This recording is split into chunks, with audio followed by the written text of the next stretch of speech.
relatives, Jeremy Fields here from Thrive Unlimited and the New Tradition Podcast. Want to welcome you guys once again to the Brothers Keeper edition. Today, I wanted to share some thoughts about something that I myself personally have kind of been going through and working with in recent weeks. And it's something that's kind of been on my mind, and I wanted to share it out. And yesterday I had put out a meme and a post that had stated something to the effect of, brother, you deserve to live a life of authenticity rather than one that's centered around masking pain, And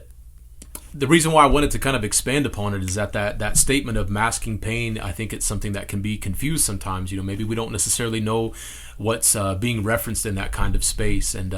what I was referring to is that a lot of times in our personalities, there are ways about us and things that we do to try and portray certain things on an outside level, to an outside perspective for people that are looking in at us, so that they perceive us as being stable or having it all together, or being a good person or attractive or whatever the case might be, and we don't want people to recognize our instabilities or ways that we're maybe struggling or having difficulty. And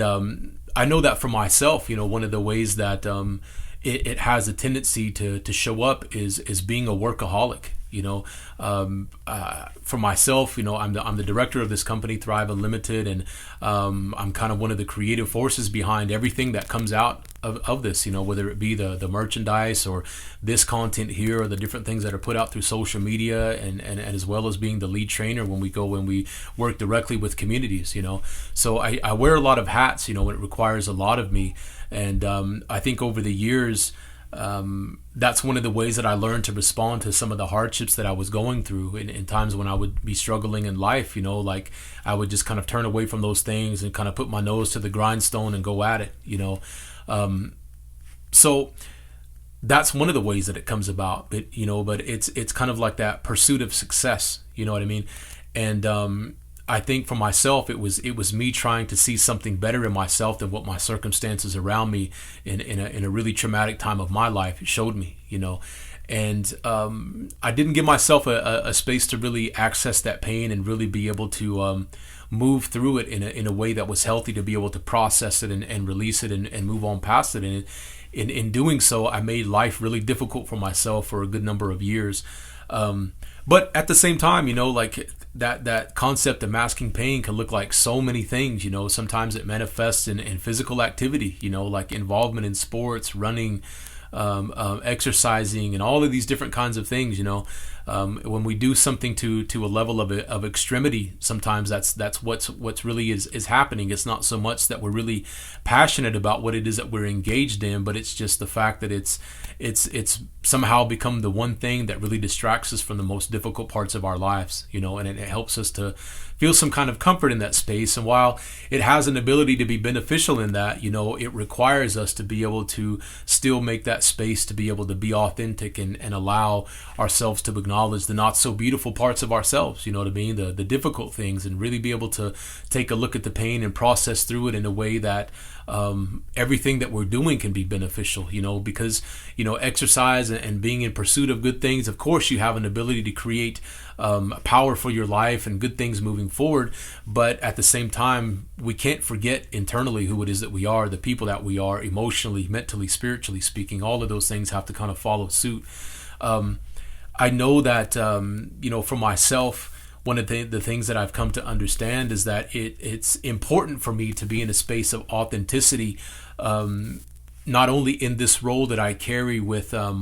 being the director of this company and what it is that we're portraying. I have to live and be an embodiment of what it is that we're teaching, but at the same time too, as a man and as a family member, as a son, as a brother, as a husband, as a father, all of those roles, they require so much of me to be a person of integrity, because I'm realizing now in my age, now that I've worked through, a lot of the self,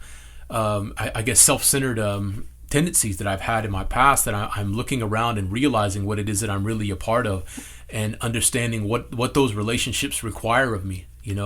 and trying to understand on one level how to try and make up for what it is that I missed in places that I didn't show up, and then making sure that I'm accountable moving forward in a better way. And I stumble continuously. It's something that I'm still learning and trying to come to grips with. But being a father, it's something that has really brought this thought of authenticity to the forefront in my thinking, because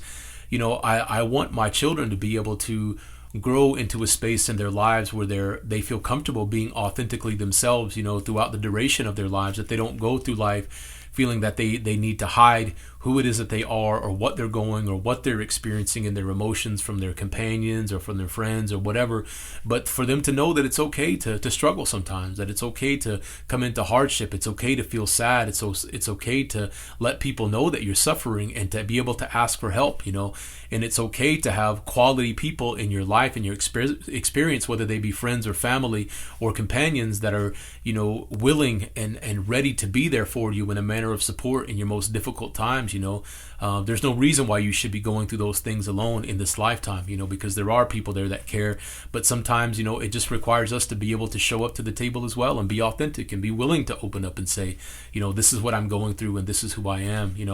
So it's definitely kind of brought about that understanding once again, that children are our best teachers, and absolutely I am the man that I am today because of my daughters. They've taught me so much about Creator and spirituality and love and life, than I've been able to ever learn anywhere else, what I mean? And I'm really thankful for that. So, being able to take a look at how it is that, I'm masking pain is really important in that context, because if there's things that I continue to carry that I refuse to work through, I don't want those things to be able to show up in the space of our relationship and manifest as anger, or to come out to be something abusive towards my children. I want whatever it is that I contribute to them to be beneficial to them, that it always be able to come from a space of love. And if I'm not authentically dealing with the things that I'm going through, the emotions, it's going to come out, in terms of harsh words and resentment and anger and aggression, all of those kinds of things. Because when we go through hard times, when we go through traumatic experiences, one of the first ways that manifests is in the way of pain and sadness. And we've all come to learn that anger is one of the most prominent expressions of sadness. Sadness is the emotion that really sits behind a lot of the anger. So many times when we have aggressive tendencies about our personality, or dominating tendencies and things like that, and a need to control, our environment and things, it's because we've been through traumatic things, and we're triggered by chaos, or like we feel so much pain inside that we have a tendency to kind of be fighty in a way of trying to keep people away and keep their distance, because we don't want those sore spaces within our heart, mind, and spirit to be pressed upon. And one of the ways that we've learned to kind of comfort ourselves is to kind of put up that tough facade, and to fight people off, and make people keep their distance, so that we can kind of maintain comfort. But while that serves us to a certain degree, ultimately it has an ability to be so much more damaging when you're constantly looking for comfort, because it keeps you from ever coming to the space of really dealing with the pain, because that is the ultimate discomfort, is really having to confront those vulnerable spaces within yourself, and to be able to say, this really hurt like hell. This is something that broke my heart. This is something that changed the person that I was, because it was so traumatic. Being able to open up and express those kind of things that you've gone through, even just to yourself, can be very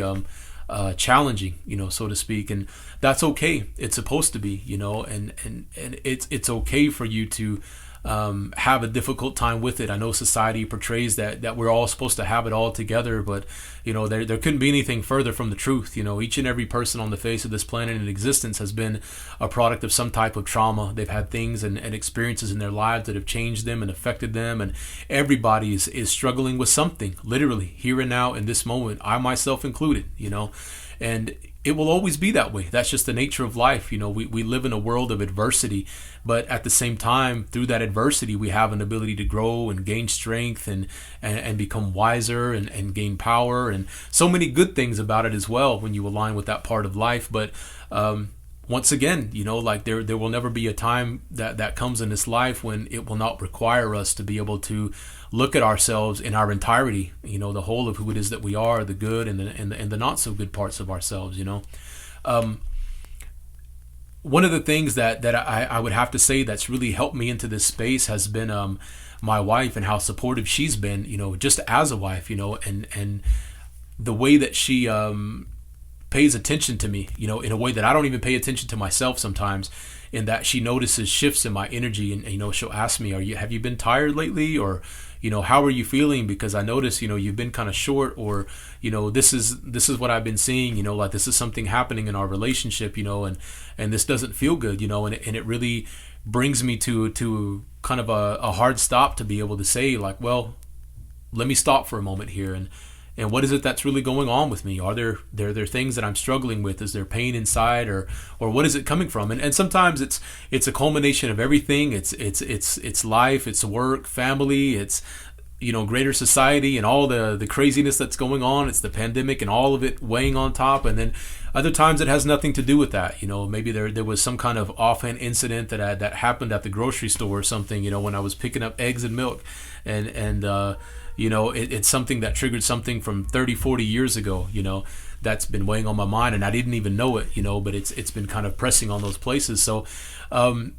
it's good to be able to be authentic, because I could very easily react to those statements and say, oh, it's nothing, leave me alone, kind of thing. But to be able to be respectful and vulnerable enough to be able to say, you know what, give me a few minutes. Let me think about it. Let me really genuinely see what's going on, and allowing myself a space to be able to say, okay, it's all right for you to feel. Open up. What is it? What's really going on? What's on your mind? What's bothering you? What's weighing on your heart? And is this something that you need help with? Do you need to talk with your wife about it, or is this something? Do I need to just go for a 2-hour hike in the hills and process it through myself? You know what I mean? But it's important for me to be able to do those things, because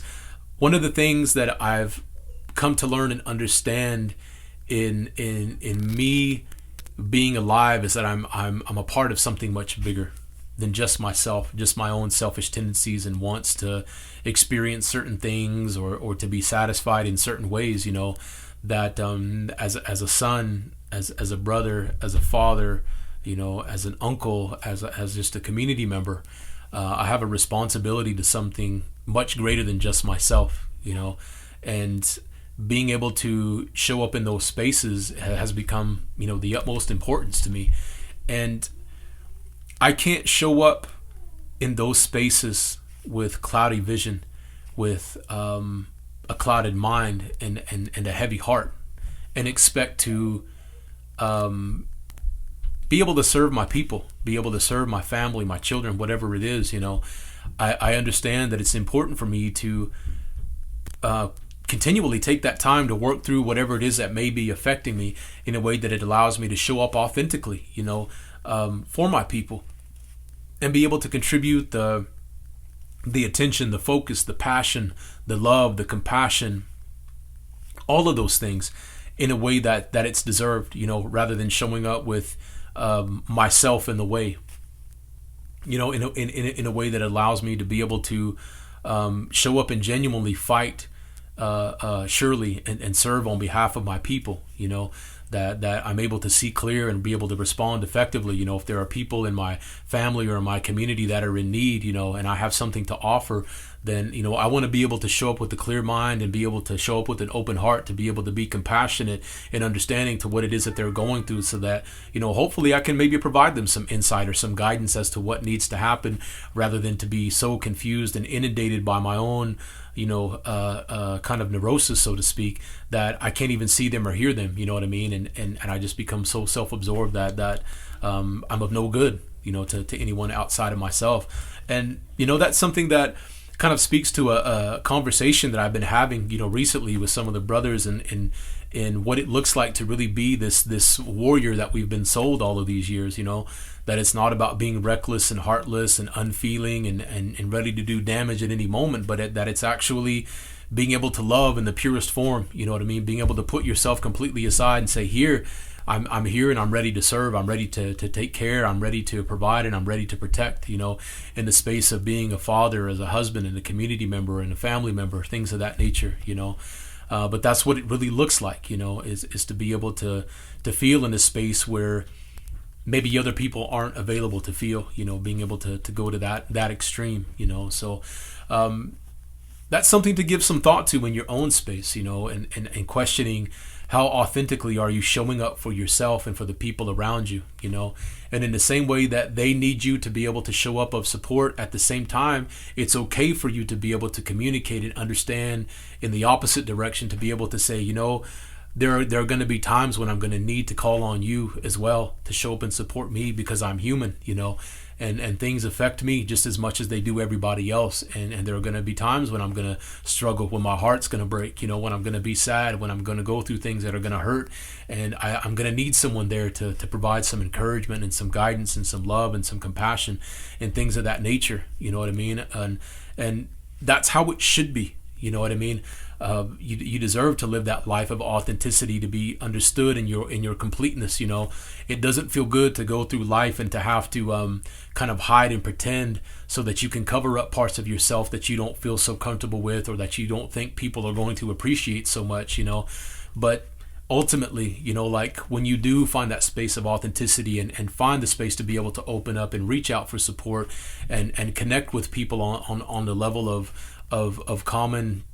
experiences and things, then life becomes so much more enriching and fulfilling, because you're able to connect with the people that you love the most on such a more intimate level, I guess, so to speak, than you were able to before, when you're able to show up for one another in a lot of different spaces, and one of the things that came up in a conversation here just within the recent days, I had the opportunity to interview a good brother, Kansas Middleton of Rising Stars, and we're going to actually be releasing his episode this coming Sunday. But one of the interesting things that he brought up was saying that he's made a conscious decision to kind of normalize that kind of support in his immediate circle around him, and he was saying, I don't care who looks at me sideways or what funny looks I get from bystanders and things, but if I'm, breaking bread with somebody and we're about to part ways, shake hands, and I always make sure to tell them, I love you, brother, or I love you, whoever it is, and normalizing that conversation and that support, you know what I mean? And those kind of things are important, when you have an ability to connect on that level, because especially in this day and time, those are things that have become really scarce and really damaging, not only to our families and to ourselves, but to our communities and our nations as a whole. There comes a space where we genuinely need to understand what it means to be a good relative and come back together. But once again, it requires us to kind of unmask the pain and to be able to come correct, to be able to be authentic in who it is that we are, and stop trying to be above one another and with all the ignorant lateral oppression and gossiping about one another. You know what I mean? The most ridiculous things that I've come to understand about all of it, you know what I mean? Each and every one of us is a product of this historical trauma. And what you see in terms of the hardships that display in different people that manifest in different forms, but it seems so ridiculous to look across and point at somebody and say, you've got an issue, you've got a problem, you're this way, you're that way, when they're struggling from the exact same sickness that was handed to your people that made it to you. So I hope that kind of opens up some insight and some compassion within all of us to be able to learn how to help one another, to be able to say, I'm sorry that you're going through what you're going through, but I understand where it's coming from. And maybe you don't understand, but maybe I can help you to understand, and be able to recognize some humanity in that, because, like, those are your relatives, you know what I mean? And as indigenous people, there's so few of us, there is no time and space for us to be able to be undercutting one another and pulling one another back down and breaking each other down, everything that was put against us is doing its job, but we need to do better, you know what I mean, kind of thing. So that's one of the ways that we can begin to change it, though, is to be able to be authentic in our own spaces. And especially for us as men, as brothers, that's one of the things that we need to do is to be able to show up in a better space as brothers, as husbands, as sons, as fathers, as community members, and understand that we have a contribution, And with that being said, I wanted to share this as well, because this has kind of been bouncing around in my thought processes as well, is that I know I expressed it in one of the most recent episodes that, there's nothing about your existence that came about like happenstance. You didn't just show up by chance, you know what I mean? Like, there were very intentional prayers and dances and songs and ceremonies that were put in place by ancestors that literally brought you into being here. That's the kind of purpose and power that you carry. You didn't just show up, and even more so to that, being able to understand that you're blessed to be born into this indigenous identity, regardless of the physical, social, and economic status that you were born into. This identity that you have and the connection to culture and its infinite space is something that you need to embrace and let it be something that empowers you, because in that you are an absolute integral, necessary part of a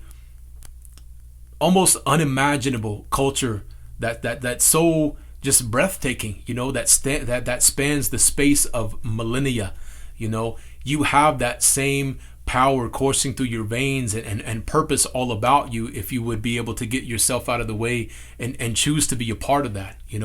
and to be able to understand that each and every day, the way that you walk, the way that you carry yourself, the way that you live your life, how it is that you interact in your relationships, how you take care of your family, you contribute to your family, you grow your family, the way that you take care of your people, all of those kinds of things, you're pouring power into this identity and you're shaping it for what it's going to be for the next however many generations. You know what I mean? You're standing in a space in the same way that a lot of us look back at leaders like a Red Cloud and Sitting Bull and Crazy Horse, all of these traditional leaders that we hear so much about. Generations from now, there are going to be young people that will look back and see our pictures, and there's a potential that they'll be looking at you in the very same way, from being able to contribute that kind of power. But you have to understand that that's your kind of your legacy that's being handed to you, that you are an absolute necessary part of this, and you have a powerful, unique contribution to what this looks like, in this moment here and moving forward. You don't have to be born into a line of hereditary chiefs. You don't have to be born into a family of medicine people. Just the fact that you have this identity coursing through your veins, you have an ability to contribute something good to it. Even if it's just being as upstanding of a person as you possibly can in the space of your own family, because that sets an example for other families around and for our people. You know what I mean? So I hope that encourages you, and I hope that you feel the magnitude of the power and the potential and the purpose that you carry, because it's sitting there with you. And the more of us that recognize it, and the more that we pick that up and acknowledge it, the more amazing our culture and our identity and how much more powerful our people become. So with that being said, I hope that you have a good rest of your day. I hope that you got something good out of this conversation. And if you like the episode, by all means, share it with the relatives, bring them to the table. The more people that we bring to these conversations, the more benefit it has within our communities. And once again, tune in this coming Sunday as we release the newest episode, full episode of the Brothers Keeper edition with Kansas Middleton. He's sharing a lot of powerful insight into his own life and the things that helped him along, and about the work that he's currently doing right now. So brothers, I hope that you have a good rest of your day, good rest of your week, and we'll see you on the next episode. Now waiting.